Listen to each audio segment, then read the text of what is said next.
नमस्कार सबैमा। यहाँ मैले चाहिँ आज एउटा इम्पोर्टेन्ट विषय भनौँ अब जनचेतनाको लागि यो एकजना बहिनीले मलाई कल गरेर चाहिँ आफूले राखेको कुराहरू जस्तै आफूलाई त्यहाँ दुर्व्यवहार भएको कुराहरू चाहिँ यहाँ उहाँले चाहिँ कुरा गरेको मैले रेकर्डिङ राखेको थिएँ। अब रेकर्डिङ चाहिँ मैले देखाउँदिनँ किनकि उहाँको पनि अब प्राइभेसीको कुरा हुन्छ। त्यो उहाँको बोली मात्रै अब के भने रहेछन् होइन।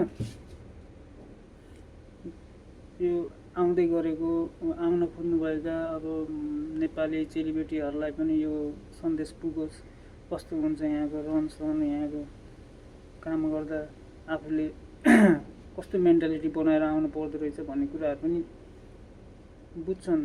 यो भिडियो हेऱ्यो भने यस्तो हुँदो रहेछ है भन्ने। त्यही भएर यो कुरा चाहिँ अब जतिसक्दो सेयर पनि गरे चाहिँ राम्रै होला जस्तो लाग्छ मलाई। सुन्नु है त के भन्छ। के भन्यो त्यो के भन्छ अरे म्यानेजरले म किन रिसाएको, किन बोल्दैन अरे उसँग, किन राम्रोसँग बोल्दैन। मैले सुरुदेखिबाट रेकर्ड गर्नुपर्ने हो कि मलाई त यसले यस्तो गर्छ भने त थाहा थिएन नि त। यस्तै होला नभए त किन अलि दिन भन्छ अलि दिन छोड्छ, काम गरेर आएको मान्छे हो, केलाई यस्तो कुराहरू सुन्नु भनेर मैले केही गर्न गरेँ क्या। पछि रेकर्ड गर्न थालेको भन्न छोडेछ क्या। त्यसपछि के नै सुरुमा त तिम्रोमा लिभिङ टुगेदरमा बसौँ रे केही पनि हुँदैन अरे कसैले। अझ के भन्नु लिभिङ टुगेदरमा बस्नु पर्यो त्यसकी माकी ठास। यो अलिकति हुन्छ नि होइन के भन्ने लिभिङ टुगेदरमा बस्नु पर्यो अरे सिधै साला। थाहा हुँदैन अरे भन्छ कि मलाई त्यस्तो भनेको। त्यस्तो भनेको। अनि मैले भने म बस्दैन, म किन बस्नु, म फ्यामिली भएको मान्छे, म काम गरेर आएको मान्छे थोरै नि टपसँग बस्न आएको र भनेको। त्यो लगाएर बस्थ्यो। अनि टोइलेट पनि उसकै रुममा जा भने के उसमा टोइलेट लाग्यो भने के पिसाब सिसाब फेर्न जानु पर्यो भने आफ्नो रुममा आउन नदिने कि मेरो। अब टोइलेट पनि आफ्नै रुममा उसकै रुममा जान पर्ने भनेपछि कतिसम्म गऱ्यो होला ल।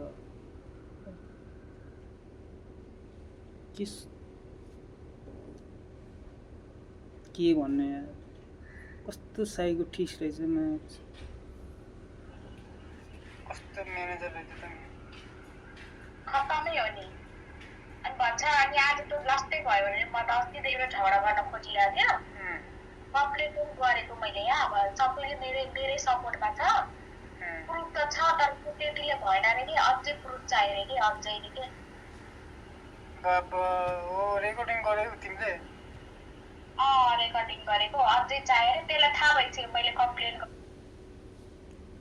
यो बहिनीले चाहिँ जे होस् रेकर्डिङ के गरेर अनि राख्यो भने त आफ्नो अब जस्तै भोलि निकाल्देला रे, भोलि आफ्नो तर्फबाट केही गल्ती छैन, यो चाहिँ यस्तो खाले मान्छे हो, यस्तो मलाई इक्जाम त्यतिकै लगाएर चाहिँ मलाई पठाउन लागेको छ भनेर भन्न मिल्छ नि त। त्यही भएर उसले चाहिँ रेकर्डिङ गर्न लागेछ, उसको भन्नाले बोलेको हाउभाउ अब गर्ने व्यवहार अब कस्तो टाइपको कुराहरू गर्छ नि त, सेक्सुअलीवाला कुराहरू गर्दो रहेछ नि त। अनि त्यो कुराहरू चाहिँ रेकर्डिङ गर्न लागेछ कि बहिनीले। रेकर्डिङ गर्छ भने सबै थाहा भइसक्यो। म्यानेजर मैले पठाउन त पठा, मलाई नेपाल पठा, मलाई मतलब छैन। मेरो के गल्ती छ, के गल्ती देख्यो, मैले काममा के बिगारेँ ल भन। भन्छ फेरि ए छैन तिमीले केही नि काम गरे बिगारे होइन, एकदम राम्रो काम गरेछौ, तिमी गलत सोचिरहेको छ अरे। मैले तिम्रो त्यस्तो बारेमा कहाँ सोचेको छ अरे। सोचेको छैन। मान्छेले आफ्नो गल्ती कसले देखाउँछ र, सोचेर त त्यस्तो भनेको त नि मलाई त्यस्तो गरम बसम भनेर।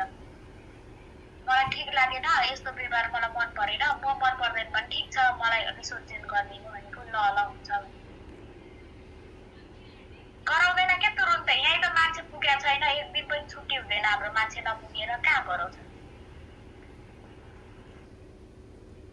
बहिनीले जे होस् अब एनी हाउ अब त्यस्तो गलत काम चाहिँ नगर्ने, जानु पऱ्यो, बरु छोडेर चल्दिने नेपाल जानु पऱ्यो नि जाने, अर्को ठाउँमा चेन्ज गर्नु पऱ्यो नि चेन्ज गर्ने भनेर चाहिँ कसम खाइसक्यो कि। त्यही हो परदेशको, परदेशमा त्यस्तै हो। तर यो ठाउँमा प्रायः त्यस्तै हुन्छ जुन टी सर्ट मान्ने भन्नाले त्यस्तै लाग्छ क्या मलाई, यो ठाउँै त्यस्तै हो केटीहरूको लागि चाहिँ। तर कहीँ ठिक होला। मैले चाहिँ कस्तो भनेपछि यो पहिलाको रिसोर्टमा चाहिँ म काम गर्ने बेलामा चाहिँ अनि कहीँ केटी त्यस्तो हुन्छ, कहीँ चाहिँ अब साँच्चीकै अब यस्तो व्यवहार हुन्छ क्या। अब जस्तै पहिला चाहिँ त्यस्तै केटीहरू आफै त्यस्तै के, पहिलाको रिसोर्टमा त्यस्तै थियो कि। अनि केटीहरू आफै त्यो बङ्गालीसँग अनि श्रीलङ्केसँग त्यस्तो पारा देखाइदिन्थ्यो। अब हामी अब नेपाली भयो भने अब आँखामा अगाडि देखे पनि हामीले के भन्ने हो र। अब हामीसँग फेरि अब बोल्न आउनै पऱ्यो, नेपाली भएपछि खाना खाने बेलामा पनि आउँथ्यो। हामी फेरि साइड यस्तो केटीहरू खाना पनि हामीले खानामा पनि खाना खाने ठाउँमा पनि हामीले एक्सेप्ट गर्थेनौँ कि, हामी हिँडिदिन्थ्यौँ चल्दिन्थ्यौँ। आयो भने हामी छुट्टै चल्दिनँ कि। त्यस्तो अब ठिस लाग्दो रहेछ क्या। त्यही भएर एकै ठाउँमा बसेर खाना नि मन नलाग्ने। मेरो साथी सँगै नेपालबाट आएको साथी हो नि, त्यसलाई ठिक छ अरे, त्यस्तो केही म्यानेजरलाई मतलबै छैन अरे, काममा जाने आउने अरे, कामको विषयमा मात्रै कुरा गर्छ अरे, यस्तो कुराहरू केही पनि गर्दैन। एउटा कुरा भनौँ भने यो मान्छे ठिक छैन नि हाम्रो म्यानेजर। मालेमा त्यत्रो 15-16 दिन बसेको, एक्लै त्यहाँ होटेलमा बसेको, त्यो सबै मेरो छेउको यतापट्टि केटा बस्यो, 10-12 जना केटा बस्यो। यस्तै हो म्यानेजर चाहिँ लास्टै औडै परेको रहेछ। अरे आफ्नो ऊ त अलिकति होइन, त्यो कुराहरू त अलिकति एयर सेपरेट यताउता। कस्तो खाले म्यानेजर के भनौँ अब, त्यो म्यानेजरलाई त यस्तो दिन मन लाग्छ होइन। के भन्ने अब, दिउँ भने नि अब त्यस्तै हो।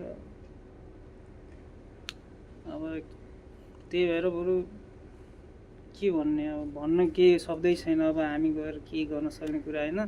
बहिनीले जे होस् राम्रो डिसिजन लियो। अब रेकर्ड गरेर चाहिँ उसको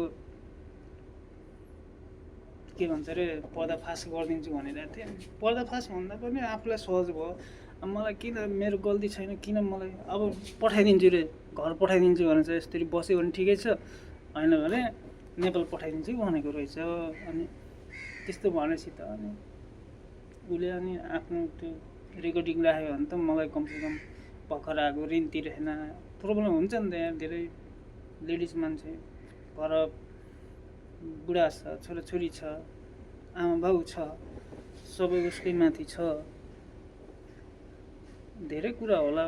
अनि त्यही भएर अनि उसले चाहिँ रेकर्डिङ गरेर राखेपछि चाहिँ अब मलाई यस्तो यस्तो भन्थ्यो भनेर भनेपछि त उसकै अब जागिर सागिर चैट होला भन्ने डरले उसले चाहिँ अब थाहा पाएछ रेकर्डिङ गर्छ भनेर। अनि अहिले राम्रोसँग बोल्छ अरे क्या। जे होस् राम्रो कदम भन्नाले राम्रो गर्यो कि, रेकर्डिङ गर्न लाग्यो भनेर थाहा पाएछ नि त। अनि त्यो चाहिँ अलिकति बवाल टाइपको रहेछ, योसँग चाहिँ पङ्गा लिनुहुन्न भन्ने सोच्यो होला नि। अहिले चाहिँ ठिकै छ होला सायद।